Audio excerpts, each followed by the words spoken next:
Hola, estamos en otra conversa en la sede de Amnistía Internacional Portugal. Muito obrigada por recibirnos. O Dr. Pedro Neto nos recibe aqui. Obrigada por su tiempo. Obrigado eu pelo vosso tempo. Bueno, pues para comenzar a conocer un poco qué hace Amnistía, porque quién está ahora a la cabeza de Amnistía. Pedro Neto, ¿dónde nació? Bem, eu nasci nos Estados Unidos da América. A minha ascendência, os meus pais são portugueses, mas naquela altura, nos inícios dos anos 70, eles foram para os Estados Unidos como imigrantes, eles e como muitos milhares de portugueses. Já o meu avô materno tinha ido, e foi nessa vida deles que eu e o meu irmão acabámos por nascer lá. Tivemos uma infância muito feliz lá, muito protegidos também pela nossa família. Nasci e cresci num ambiente muito multicultural, porque havia muitos portugueses, italianos e também americanos, então mesmo cresci a aprender essas línguas, o inglês na rua, o italiano com os vizinhos, o português em casa, e foi muito multicultural, sempre estive habituado a coisas e a pessoas muito diferentes e sempre me foi muito familiar essa mescla de pessoas. Depois vim para Portugal com o meu irmão, e os meus pais ficaram ainda mais alguns anos. Que idade tinha quando voltou? Tínhamos 6 anos, mandaram-nos para cá, para a escola, também porque queriam que a gente cimentasse as nossas amizades por aqui, porque eles tinham a ideia de voltar para o seu país assim que possível. Então volta a estudar, voltam você e seu irmão? Voltámos para a escola, fui viver com os meus avós, e foi aí uma espécie de segunda infância, mais ou menos, em que num ambiente muito diversificado, vim para uma pequena aldeia do concelho de Vagos, que é no distrito de Aveiro, e foi por ali que cresci, escola primária, depois continuei a estudar, e foi uma outra realidade, uma realidade muito mais rural, de interior, de pessoas muito trabalhadoras que trabalhavam a terra, que trabalhavam em fábricas, e foi uma outra realidade com que fui crescendo. E assim fui também bastante feliz, claro, mas com outros desafios. Essa segunda infância custou-me mais porque estava longe dos meus pais, porque tinham ficado nos Estados Unidos. Claro, claro.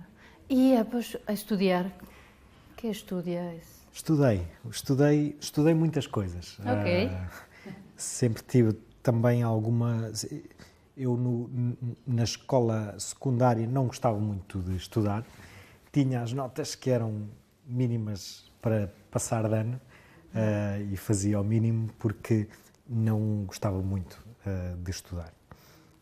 Depois acabei por apanhar gosto em algumas coisas e tinha uma paixão, que era a arqueologia, e fui estudar arqueologia. E aí sim comecei a tirar boas notas, não por ser supra-sumo de inteligência, porque gostava. Mas porque gostava. Havia a paixão, claro. Claro, estudar era... lia os livros como se folheasse uma revista, porque gostava mesmo muito daquilo. E essa é a minha licenciatura em arqueologia, a minha primeira licenciatura.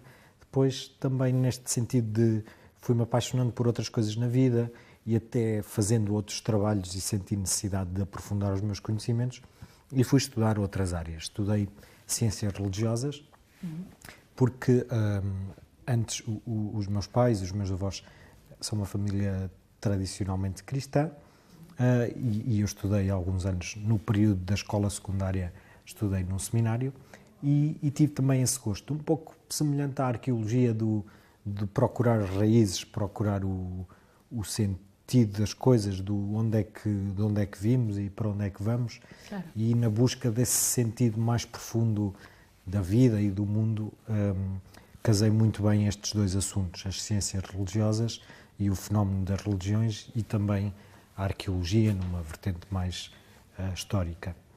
Depois comecei a dar aulas profissionalmente e fui estudar Ciências da Educação para responder a essa necessidade. E depois estudei também Direitos Humanos na Faculdade de Direito de Coimbra, porque paralelamente a isso, e aí já só durante a licenciatura é que era só estudante, nas seguintes fui sempre trabalhador estudante, e aí também comecei como voluntário a trabalhar numa ONG que fundei com colegas e amigos, numa ONG de desenvolvimento. Ok. E nesta ONG fiz trabalho de cooperação e desenvolvimento noutros países também, em África, no Brasil, e fui estudar direitos humanos e gestão para também trabalhar mais nesta área da cooperação, do desenvolvimento, da gestão das ONGs, e fiz um trabalho de investigação sobre governação e direitos humanos e trabalhei o caso de Angola naquela altura em que a guerra está a acabar e depois há todo o respirar fundo, estamos em paz porque a guerra acabou, mas é preciso agora reconstruir o país e reconstruir as instituições e por vezes, infelizmente a história diz-nos que quando terminam guerras civis muito sangrentas e até duradouras, geralmente quem ganha a guerra civil acha que também ganha o direito de tomar conta do país. E por vezes essa transição não é democrática e não sendo democrática os direitos humanos ficam para trás. E foi isso que eu estudei, esse trabalho do governo angolano nos primeiros anos a seguir ao fim da Guerra Civil e o trabalho do governo e a sua colaboração com as ONGs em Angola no que toca aos direitos humanos. A tese que fiz foi sobre essa transição? Sim, precisamente. Esses 10 anos foi entre 2002 e 2012. E, portanto, há ali um período de construção e reconstrução do país e reconstrução das instituições e todo o lugar do governo e das organizações não governamentais, como é que elas trabalham e lidam umas com as outras, e o espaço dos direitos humanos durante este período de reconstrução de um país no pós-guerra civil. Entonces tenemos un director de Amnistía en Portugal que tiene ya a la base un bagaje, como dice, multiétnico, multicultural, ¿no? Que tiene arqueología, religión, desenvolvimiento, educação e direitos humanos. Uau! Sim. Nunca... É engraçado que nós, sem saber, vamos trilhando a vida, não é? Certo.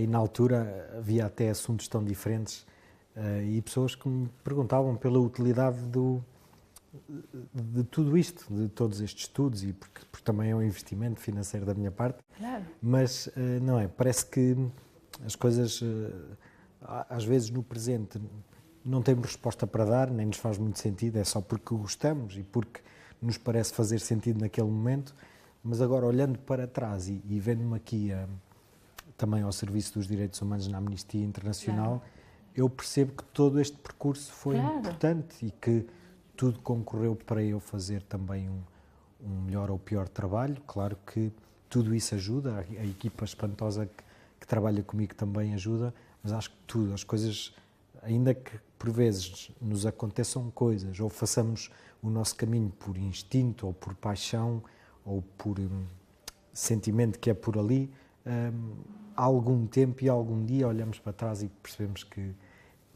conectamos os pontos que e tudo todo faz foi sentido. Por alguma coisa, não? Sim, tudo teve uma sim, razão de dizer, oi, acho que sim, porque dá, eu penso, dá uma mistura muito interessante, se tem que escolher uma pessoa que tenha valores, que tenha conhecimento, que possa ensinar aos outros, que possa aprender também, acho que todos as caixas se puseram em seu lugar, não? Complementam-se umas às outras. Umas às outras. Ok, então, e como chega a diretor de Amnistia? Como foi fazendo este percurso e abriu uma vaga, abriu um concurso que era externo, público, não público no Estado, porque a Amnistia Internacional não faz parte dos Estados, mas divulgou externamente este concurso e eu concorri.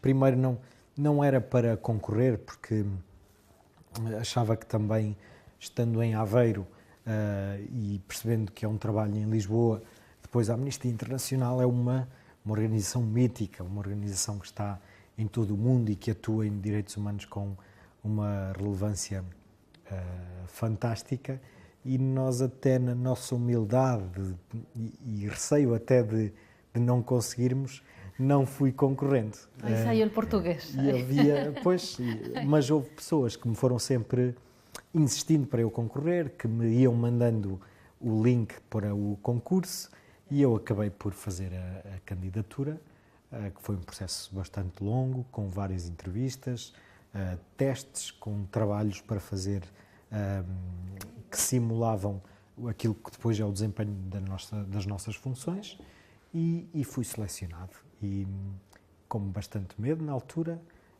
medo de não estar à altura desta missão, não é? Tão grande, mas pronto, lancei-me e cá estou eu. Hoje já perdi esse medo do início, já está muito trabalho também desenvolvido, já conheço de perto cada um dos meus colegas e sem eles então eu não conseguiria fazer nada e pronto, dia a dia sei que nós, infelizmente os desafios de direitos humanos são tantos e tão grandes no mundo inteiro que não conseguimos ir a eles todos e dar conta deles todos. Mas é o que digo aos meus colegas, desde que nós consigamos fazer a nossa parte, desde que demos o nosso melhor, podemos estar de consciência tranquila. E é assim, foi assim que cheguei. Parece que quando sou selecionado chego ao fim de uma etapa, mas começa logo outra muito maior a seguir. Quantos candidatos? Avançar. Quantos Na altura candidatos? disseram-me que foram mais de 100. E eu acredito, sim, seria Eu também acredito. E eu senti-me muito contente por a Amnistia me achar merecedor deste trabalho e deste serviço.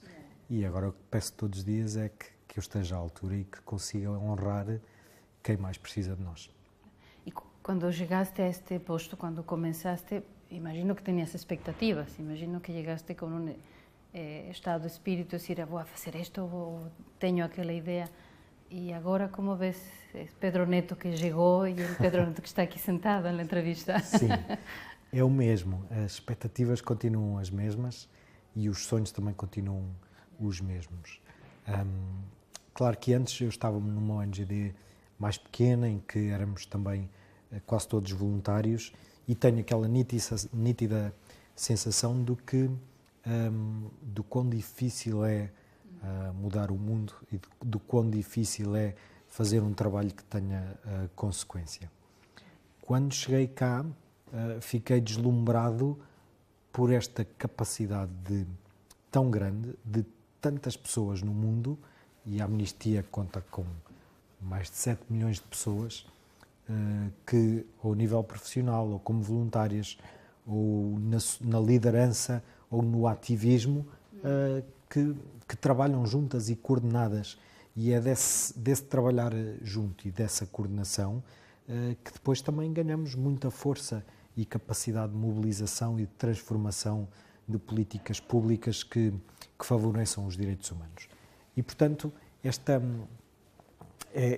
esta coisa que me deslumbrou e que ainda hoje me fascina é a potencialidade imensa que nós temos de, trabalhando juntos e envolvendo estas 7 milhões de pessoas em todo o mundo, de conseguirmos fazer a diferença. E cada vez que temos uma história feliz de algum prisioneiro de consciência que é libertado, de alguma política pública que nós conseguimos influenciar a sua mudança para respeitar os direitos humanos. Sempre que acontece alguma coisa boa destas pelas quais nós trabalhamos e lutamos, fico ainda deslumbrado com o fantástico que é aquilo que tanta gente a trabalhar junta consegue fazer. E lá está. Estar neste trabalho de serviço a estas pessoas é um privilégio muito grande, porque trabalho com as melhores pessoas do mundo.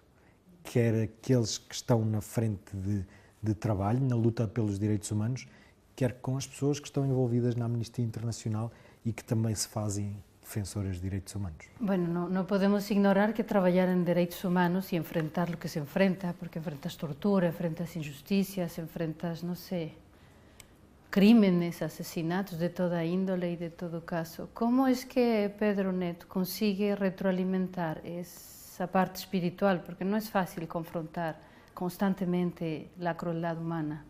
Sí, lo podemos ver assim. Né? Sim, não é fácil. De facto, eu lembro-me que quando comecei cá a trabalhar, tive que estudar alguns relatórios e eram histórias absolutamente horríveis.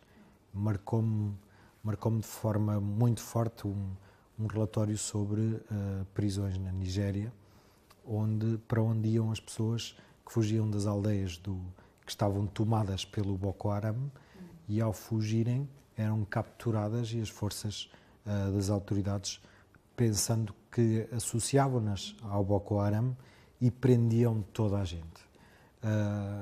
E eram prisões massivas e lá está. Não havia condições para ter tanta gente nas prisões, com condições insalubres, crianças, mulheres, que muita gente acabava por morrer na prisão por problemas de saúde, por falta de alimentação, por condições insalubres. E eu lembro-me que tive noites sem dormir ao perceber esta realidade. Também, como voluntário, eu estive em campos de refugiados em Angola, estive também na Amazónia, também noutros países da África que não Angola, contactei com realidades muito duras. Portanto, também desde cedo fui interiorizando em mim que estas pessoas precisavam de mim bem, não precisavam de mim deprimido ou a chorar por elas. Eu não estando bem não faria nada por elas. E então, este trabalho pessoal e espiritual, também sou uma pessoa de fé a nível pessoal, ainda que a Amnistia não esteja ligada a qualquer religião ou a qualquer partido político, porque somos completamente independentes. Pessoalmente, cada um de nós tem as suas crenças e vive-as de forma respeitadora. E esta também é uma forma minha de entregar a vida a algo que eu acredito que seja maior e de arranjar força e energia para continuar. Creio que também é muito importante nós agarrarmos muito às boas histórias, às histórias de sucesso em que conseguimos alcançar bons resultados, e depois também nunca perder de vista o norte, aquilo que é o nosso horizonte, aquilo pelo qual nós sonhamos. Porque trabalhar pelos direitos humanos é um trabalho sobretudo de persistência e de coragem, de nunca desistir, porque por vezes é mesmo isso. Quando algum ditador prende um defensor de direitos humanos, prende-o na esperança de o silenciar e de o quebrar e de esperar que o mundo se esqueça dele, que está ali fechado na prisão. Não é isso. Nós não podemos deixar acontecer isso.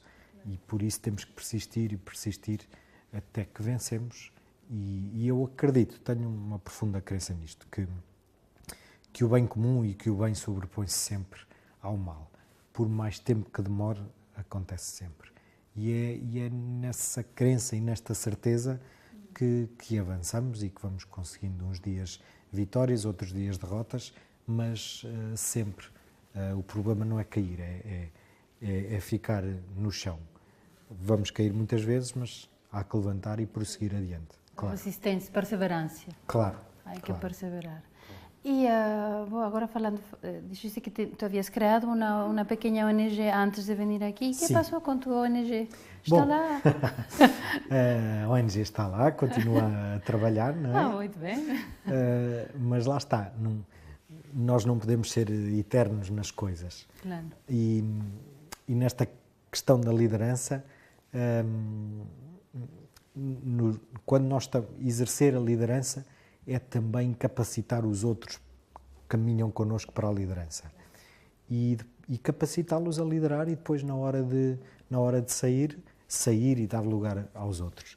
Eu estive nesta ONG, que é a Orbis Cooperação e Desenvolvimento, cerca de 10 anos, e depois houve um momento em que também eu já não tinha ideias novas para dar, portanto é preciso chamar gente nova, envolver gente nova para tomar o leme das organizações. até para que as coisas não morram connosco. Tem que se ligar às outras pessoas e foi o que eu e os meus colegas fizemos. Fomos também trabalhando conforme podíamos e capacitando outras pessoas connosco para continuarem o trabalho. E um dia que eu saia da Amnistia Internacional espero ter conseguido isso também, formar e capacitar líderes à minha volta que depois continuem e é assim que as organizações andam. Se nós centralizarmos tudo em nós, depois a obra morre connosco.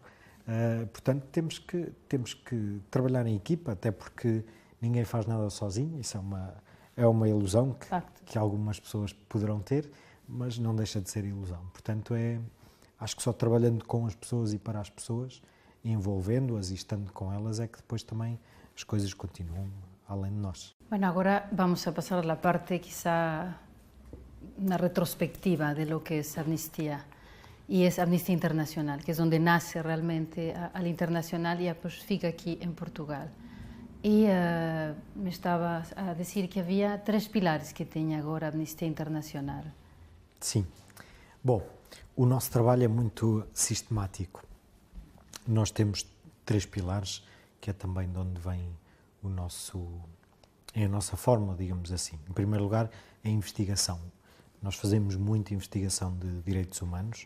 Muito deste trabalho é feito por nós, por vezes, claro, em parceria e pedindo contributos a outras organizações, mas muito deste trabalho temos que ser nós a fazer, a verificar, a voltar a verificar, porque depois também, quando nos pronunciamos sobre um assunto, já temos toda a certeza sobre ele. E é muito também nisto que assenta, creio eu, a nossa credibilidade pública.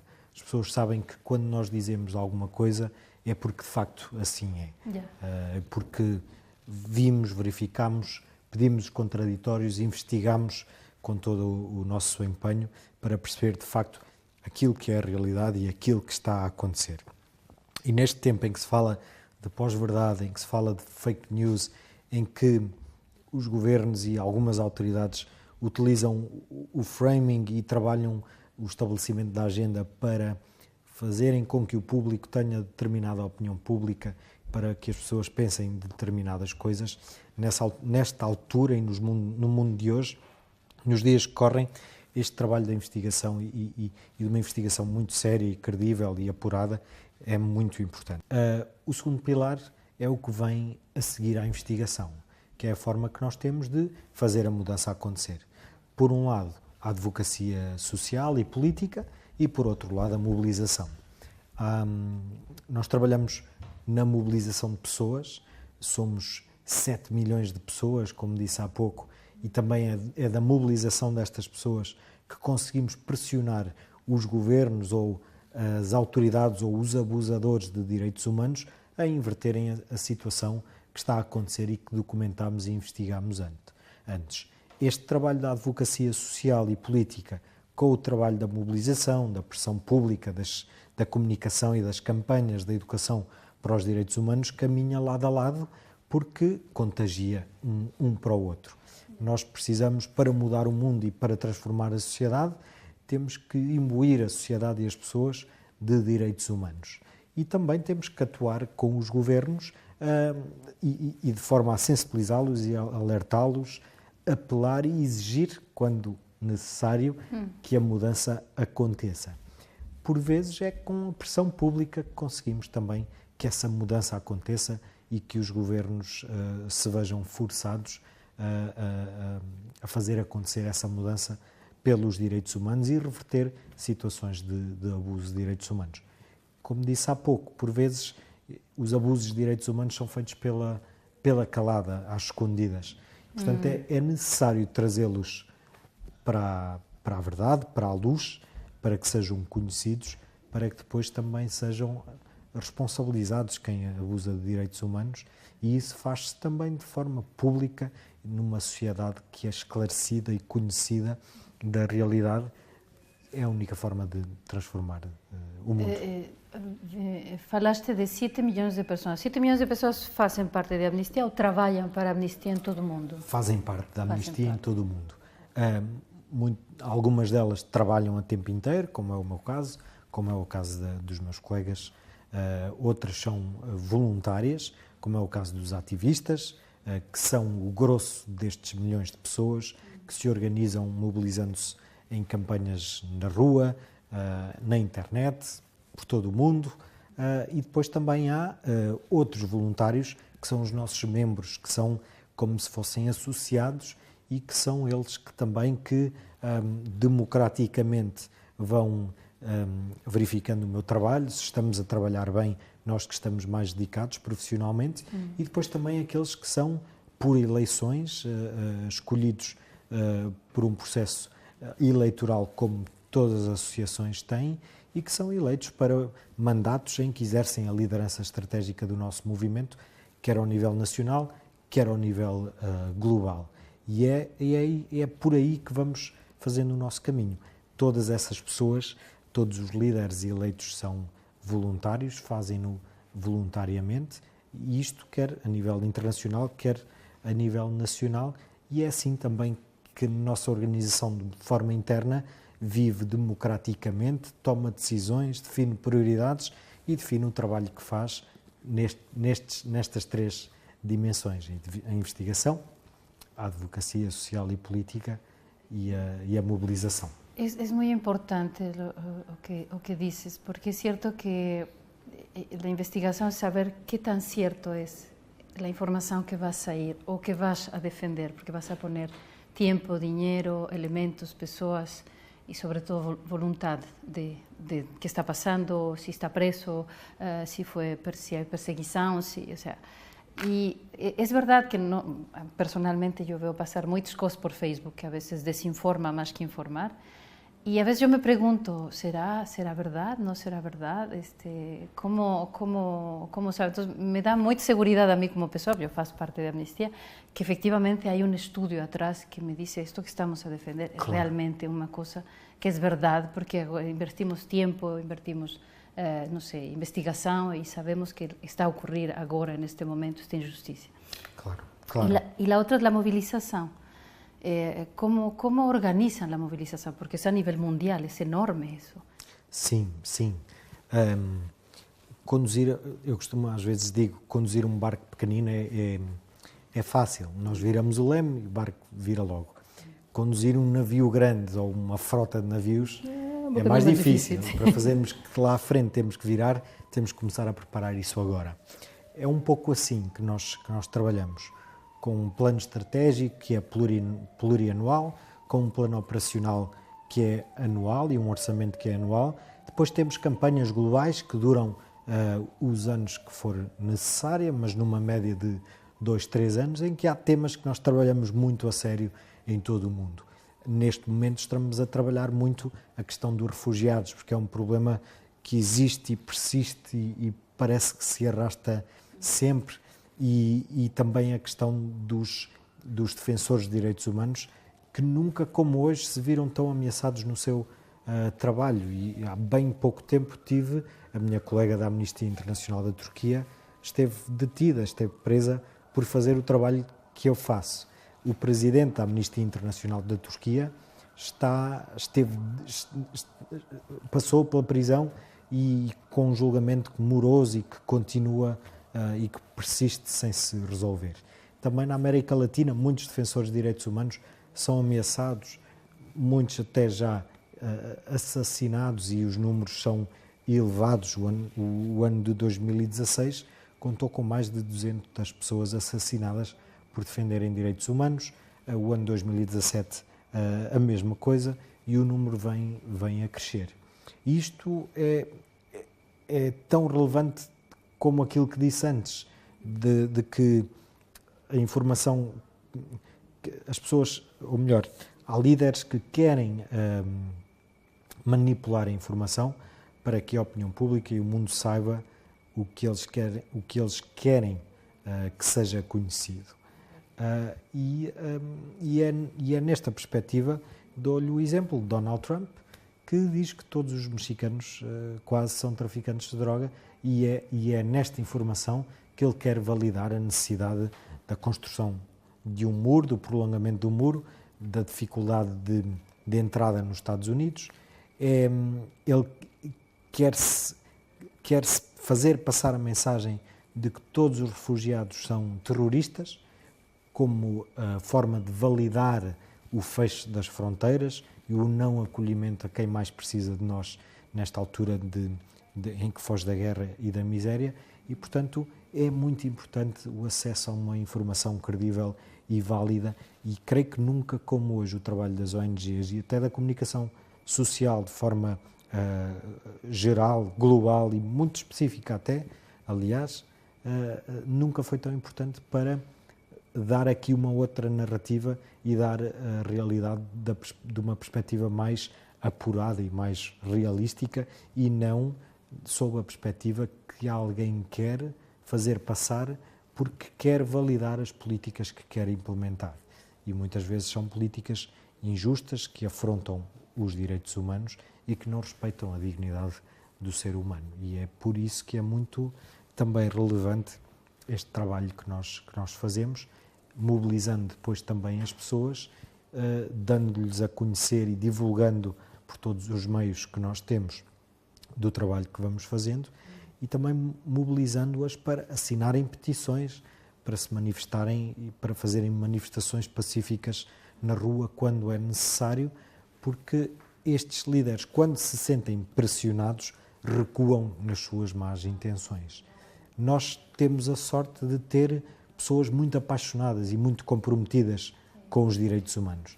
E por isso eu até diria que é fácil mobilizar as pessoas. E apesar de, por um lado, nós vivemos numa sociedade em que o grande mal do mundo é a indiferença ao outro que sofre e ao outro que nós nem vemos, ou ao outro que nós não lhe sentimos o sofrimento.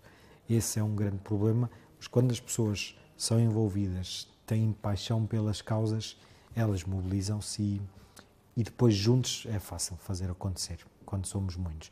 E 7 milhões é um número grande e impressionante, e a nossa vontade é crescermos ainda mais, que ainda mais pessoas se juntem a nós, porque era como dizíamos no início da entrevista, se fôssemos mais conseguiríamos fazer. Como os desafios dos direitos humanos hoje são tantos e parece cada vez maiores, precisamos de quanto mais pessoas melhor, porque é da capacidade de gente comum, de pessoas normais e de gente normal, que juntando-se têm uma grande força. Bueno, não podemos ignorar que há muita gente que está a ver que quizá não sabe que é Amnistia Internacional ou que é Amnistia simplemente, ¿no? Y cómo funciona. Entonces, estamos a ver que es una asociación, no es gubernamental, es totalmente libre, es una asociación que trabalham todos juntos, muita gente que se junta de todo o mundo para combatir a injustiça de uma ou outra maneira, a violência, a crueldade, a injustiça que pode apresentar-se. Que tem investigação, advocacia e movilização. Quer dizer que se organiza para que este reclamo, para que estas protestas tenham um objetivo e seja bem dirigido e bem focalizado. Ok? Vou bem. Tá. Perfeito. Okay. Não, porque é importante. Porque é importante que a gente perceba, porque podem ajudar. Uma vez, eu gostei muito lendo um livro de um psicólogo suíço. Decía, tú tens o poder de mudar o mundo com tua decisão, todos os dias. Se decides comprar este jornal, se decides falar esta notícia, tu estás a mudar o teu mundo e o mundo. E é certo, é muito certo. O sea, todos podemos poner alguma coisa, como bem dijiste, seja apoiando, com dinheiro, com tempo, voluntário, mobilizando, ou quizá mesmo informando. Claro. Simplesmente a realidade, a verdade, porque a verdade está lá. Lá podes ver, como dices, há uma investigação, o que estamos a dizer, o que estamos a defender é certo, é verdade. Então, é importante que a gente perceba muito bem.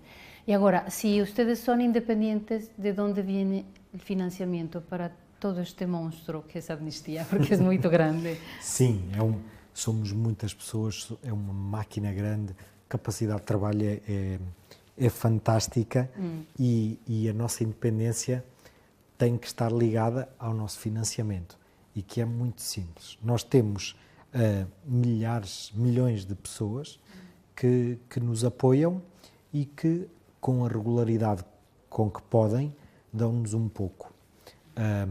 Nós, em Portugal, são apoiantes individuais que nos dão um pequeno montante que cada um define por mês, e desse pouco que cada um nos dá, nós juntamos, e é daí que fazemos muito e que fazemos as coisas acontecerem. Nós temos isto, e porquê esta forma de financiamento e não outras? Nós não nos candidatamos a fundos governamentais de ajuda ao desenvolvimento ou de trabalhos de direitos humanos, a não ser que sejam projetos de educação. Com algumas regras muito bem definidas, podemos. Okay. Mas o grosso do nosso financiamento é sempre das pessoas anónimas, das pessoas desconhecidas que são os nossos apoiantes e que se querem tornar nossos membros e nossos apoiantes e que nos dão o seu contributo, seja de forma esporádica ou mensalmente. É dessas pessoas que vem a maior parte dos nossos fundos e aqueles fundos que nós usamos para trabalhar. E esta ideia é fascinante por si só, porque é também mais uma prova, é como se fosse um ativismo financeiro. Há o ativismo individual de fazer coisas, de assinar petições, mas depois também há este ativismo financeiro de pessoas e às vezes não sabemos os sacrifícios que fazem para pôr de parte algum pouco para nos fazerem um donativo para que nós possamos trabalhar. Mas é isso que eu acredito que seja como um milagre de multiplicação, que é cada pessoa dá do seu pouco e nós, gerindo com responsabilidade, com inteligência, tentando também fazer multiplicar esses fundos e essa partilha das pessoas, fazer aquilo que temos que fazer para mudar o mundo, para fazer acontecer as mudanças em termos de direitos humanos. Portanto, essa é mais uma forma de envolvimento que as pessoas têm e, de facto, nós temos milhares de pessoas que nos dão um pouquinho e é daí que nós fazemos o nosso trabalho e a nossa vida. Os peixes e os paus. É isso, basicamente é isso. Pessoas que se organizam e que partilham aquilo que podem, aquilo que têm e muito livremente nos ajudam a trabalhar e a fazer as coisas acontecer.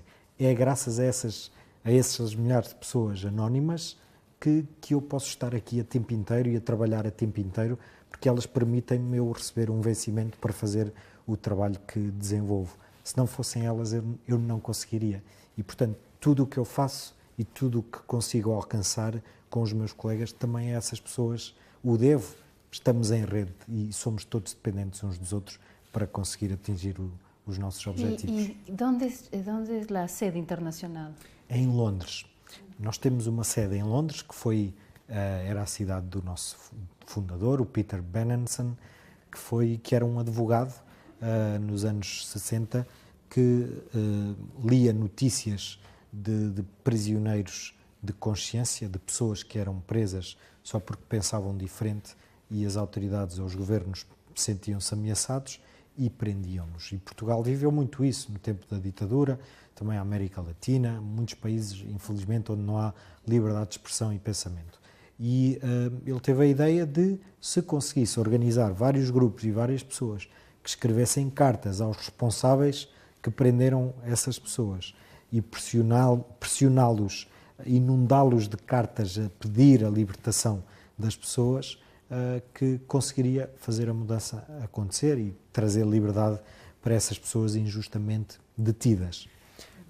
E a pouco foi juntando muitas pessoas e foi mobilizando muitos grupos e crescemos muito para o mundo inteiro e hoje estamos assim organizados. A nossa sede mundial é em Londres, mas depois temos escritórios regionais, isto é uma questão recente que ainda está a ser implementada para termos uma capacidade de resposta mais célere e mais rápida.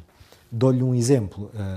Alguma coisa acontecia na Austrália ou na Nova Zelândia e as secções de lá mandavam uma comunicação para Londres, para a sede mundial.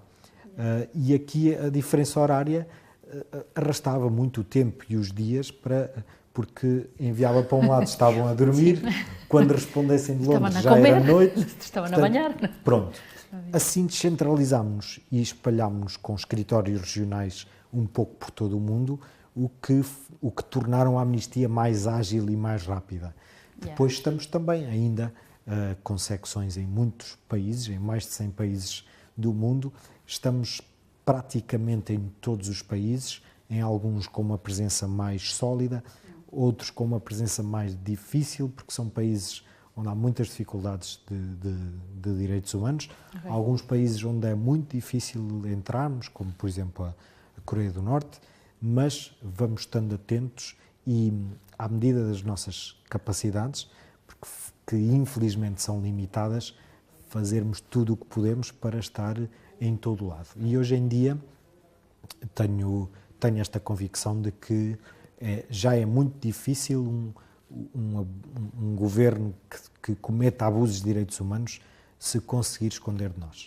Conseguimos estar muito a par e presentes e mobilizar trabalho para pressionar estes acontecimentos e tentar revertê-los. Agora estamos a passar-nos a Portugal. Temos uma sede em Portugal, onde Pedro Neto é o diretor. ¿Y cuáles son los objetivos que tiene Portugal? Bueno, la primera, ¿hace cuánto tiempo que está Portugal ya como sede? Sim, Portugal, a secção portuguesa começou em 1981 e a sede tem sido em sítios diferentes, conforme as necessidades, mas a organização está em Portugal desde 1981. Trabalhamos muito a questão dos defensores de direitos humanos, muito a questão da pena de morte, todas as campanhas globais que fomos desenvolvendo e trabalhando. Hoje em dia as nossas prioridades são a questão dos refugiados. Muitos procuram ajuda na Europa e esse é um assunto muito pertinente e que está na ordem do dia. E trabalhamos também a questão dos defensores de direitos humanos e há uma campanha que chamamos Brave para também elogiar e celebrar a coragem dos defensores de direitos humanos e das pessoas que trabalham na defesa de direitos humanos e que sofrem as consequências disso, vendo-se privados de liberdade e às vezes até da vida. Nós também, esta questão dos defensores de direitos humanos e da bravura, da coragem, é também uma forma que nós temos de procurar envolver os jovens, porque são os nossos líderes, são o futuro, quer da amnistia, quer do mundo, quer que serão os líderes políticos do amanhã. Portanto, também este trabalho de educação para os direitos humanos procuramos fazer à juventude, quer num âmbito mais escolar, quer num âmbito mais global, e que vamos trabalhando com eles. Temos um projeto que é Escolas Amigas dos Direitos Humanos, onde fazemos trabalhos em escolas específicas. Vamos também fazer sessões de educação para os direitos humanos às escolas. Também os nossos grupos de ativistas, as nossas estruturas locais espalhadas pelo país, fazem um trabalho a nível local de educação e sensibilização para os direitos humanos. E depois trabalhamos também outra parte que estamos a iniciar e com muita força e com muita pertinência, que é a investigação sobre problemas de direitos humanos no nosso próprio país e depois dessa investigação também a realização de campanhas e de mobilização e de transformação política que possa reverter essas situações de abuso de direitos humanos para que elas deixem de acontecer. Eu tenho a impressão que os direitos humanos voy a decir, es triste que tengan que lutar por los derechos humanos, porque eso debe existir de facto, ¿me explico? Entonces, yo encuentro muy importante la educación, la sensibilización de crianças, de jóvenes, para que esto no ocurra, porque finalmente en una generación o dos son ellos que van a tener el país sobre las costas. Entonces, concordo contigo y con Amnistía que hay que preparar a esos jóvenes y esas crianças para el futuro, para que esto no exista, para que sea de facto, para que ya no tengamos que luchar contra injusticia, sino la justicia sea realmente la que prevalece. ok, estoy a soñar, pero es lo que me gustaría. Claro, E mas é o sonho que nos comanda, já dizia o poeta. Sí, afortunadamente teñemos soños, ¿no? Si no Sí. hubiese soñado Steve Jobs un computador, quizá no tendríamos Mac hoy. Então, acho que é muito bonito. E o desafio agora em Portugal, não sei como está a nível pena de morte. Eu não sabia que em Portugal havia que lutar contra a pena de morte. Fomos pioneiros em Portugal na abolição da pena de morte. Ok. No entanto, é isto, não trabalhamos só para dentro. Trabalhamos também a pena de morte. Enquanto ela existir em algum país do mundo, faremos trabalho para sensibilizar as pessoas e para pressionar as autoridades para que ela deixe de existir. Apesar de em Portugal, felizmente que em Portugal não há pena de morte, ela existe em realidades próximas. Numa realidade que é próxima a Portugal, culturalmente, por exemplo, nos países da CPLP, há um país que ainda tem a pena de morte, que é a Guiné Equatorial. E entrou, apesar da primeira língua daquele país não ser o português, e é isso que define a comunidade dos países de língua portuguesa, é falar em português, a Guiné Equatorial entrou para a comunidade com a pena de morte, que está em moratória, mas que ainda não foi completamente abolida. Portanto, sim, temos trabalho em Portugal para fazer para que a pena de morte deixe de existir. Há também alguns, felizmente muito poucos países na Europa que ainda têm a pena de morte, e há países, os Estados Unidos, até países em África, que ainda têm a pena de morte. É preciso lutar e continuar a trabalhar até que em todos os países do mundo a pena de morte tenha sido abolida.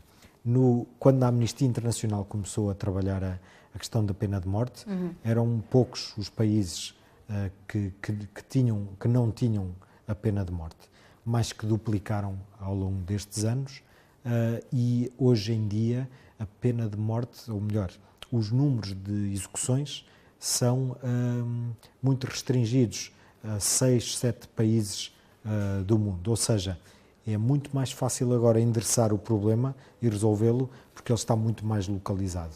E antes ele era muito mais abrangente e espalhado. Portanto, vamos em força continuar, ainda que não haja pena de morte aqui, nós somos todos irmãos na nossa humanidade, portanto, enquanto houver uma pessoa no mundo que possa sofrer pena de morte, que não é de forma nenhuma fazer justiça a isso, temos que trabalhar para que a pena de morte seja abolida. Pois, claro, trabalhamos também outras campanhas de forma global, com assuntos que são muito do presente e muito prementes e que é preciso trabalhar e esforçar-nos por fazer a mudança acontecer. E a violência intrafamiliar?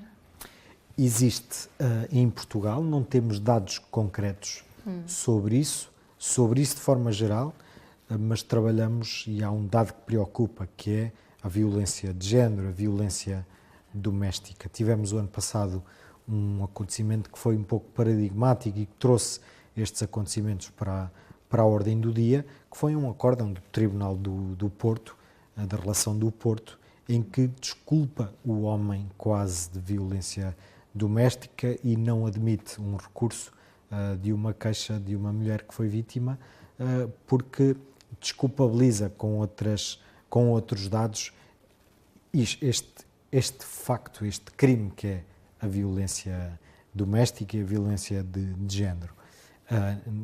Não podemos admitir isso no nosso país e temos que combater este fenómeno, porque a igualdade de género, a não discriminação a ninguém tem que ser cumprida, porque essa é a base mínima para que possamos viver todos em paz uns com os outros. E o racismo? O racismo é uma questão que está muito na ordem do dia. Portugal é um país que acolhe pessoas de todo o mundo, da mesma forma que os portugueses também emigram para todo o mundo. Nós vivemos um certo racismo disfarçado. A legislação é, com algumas limitações, adequada, no entanto, não se mudam mentalidades por decreto ou por legislação.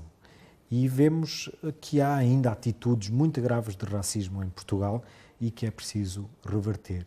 nós vamos documentando, e dou-lhe um exemplo, sem querer generalizar, de alguns episódios de violência policial que podem ter como motivo o racismo. Se isto faz de toda a polícia racista, não, de modo nenhum.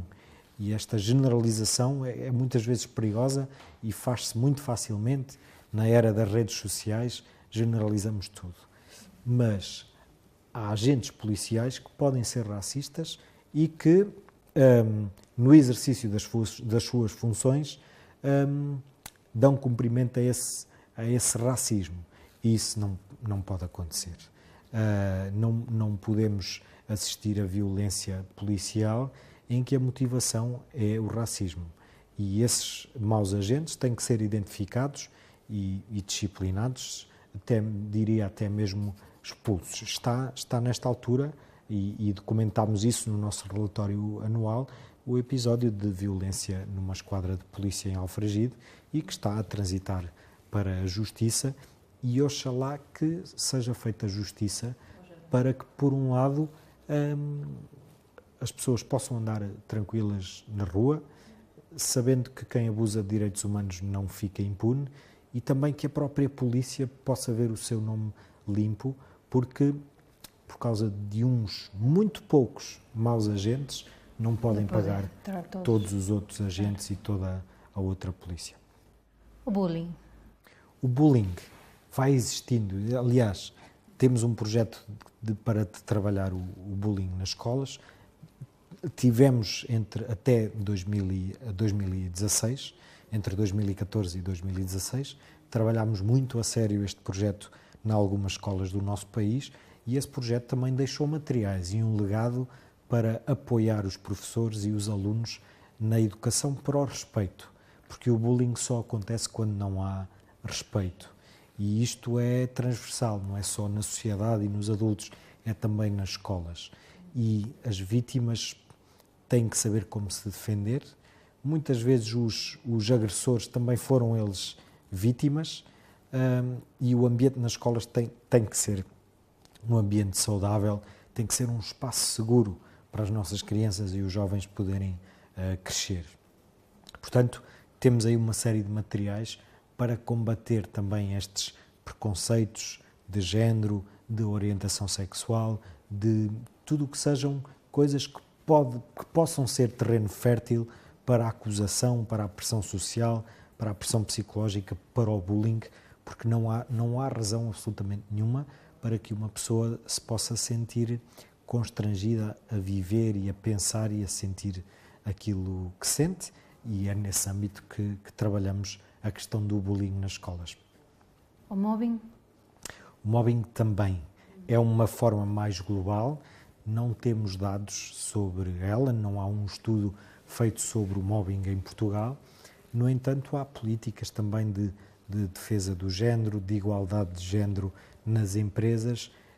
É preciso também que as pessoas tenham consciência de que lá está, o bullying é uma coisa de crianças e jovens, mas depois em adultos, quantas vezes nós também não caímos nisso de pressionar os nossos colegas, da maldicência, de uma fuga para a frente, a tentar às vezes até para disfarçar as nossas fragilidades, metemos abaixo os outros colegas e dizemos mal dos outros colegas. O ser humano é um ser complexo, forte, mas também frágil, com capacidade de amor, mas também de desilusão e de tristeza e de ódio. Se recordarmos às pessoas e se conseguirmos pensar que o fim da vida e o objetivo da vida é a felicidade, é o bem comum, é o bem-estar de todas as outras pessoas, vamos perceber que não precisamos de fazer mal a ninguém para sermos felizes e para estarmos bem. Portanto, a violência só gera violência, e é quem consegue também quebrar esse ciclo vicioso de violência que gera violência, quem o consegue quebrar com um bocadinho mais de amor, de empenho, de respeito pelos outros, esses sim são os heróis, e conseguimos também, de facto, combater o mobbing, o bullying e trabalhar para uma construção global de um mundo com direitos humanos. Isso é um pouco, como dizer, espantoso, como dice en portugués, ¿no? Ver como a Amnistia trabalha com a natureza humana. en todos sus ámbitos, en toda su escala de matices, ¿no? Desde la crueldad quizá la más cruel hasta el amor más profundo. Entonces buscar un equilibrio y eso es... Tudo o que é humano, por assim dizer, nos diz respeito.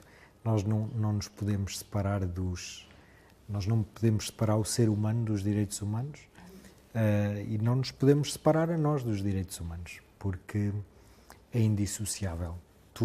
Os abusadores de direitos humanos, as vítimas, os agressores, todos temos um fundo de bondade, todos temos um fundo de fragilidade, todos temos valores que é preciso fazer cumprir. O jogo da vida é onde estas coisas acontecem. E quais são os projetos futuros que tem a Amnistia? Bom, os projetos futuros. Já sei. Temos de... os projetos futuros são definidos sempre em conjunto, em comunidade, com muitas pessoas a pensarem e a sonharem, sobretudo a sonharem, os projetos futuros. Em Portugal, há aqui duas dimensões que é preciso darem atenção de uma forma interna, que é o investimento na investigação, fazer crescer a nossa equipa de investigação para conseguirmos chegar a mais locais e proteger mais pessoas em Portugal. Depois também esta preparação do futuro, uma estratégia para a juventude, como mobilizar a juventude nesta era de gadgets e telemóveis e redes sociais em que é fácil as pessoas distraírem-se com entretenimento fútil e que não vale nada. É preciso percebermos como é que vamos envolver a juventude, como é que vamos formar líderes e capacitar líderes para levarem de forma interna a Amnistia Internacional para o futuro, de forma externa o mundo para um Estado cada vez mais presente e permanente de direitos humanos. Os desafios do futuro, esse é o mundo que os trará. O que nós temos que estar é preparados para o que aí vier. Em todo caso, chegamos ao fim. O tempo passou muito rápido. Agradecemos muito o tempo e toda esta informação. Convidamos o público a conhecer mais sobre a Amnistia, a participar e ajudar-nos a ajudar, porque é uma maneira de fazer deste mundo um mundo melhor e todos queremos um mundo melhor. Claro. Muito obrigada, Pedro Neto. Muito obrigada por toda esta informação e por esta entrevista que nos hizo hoje ser muito melhor que ontem. Obrigada.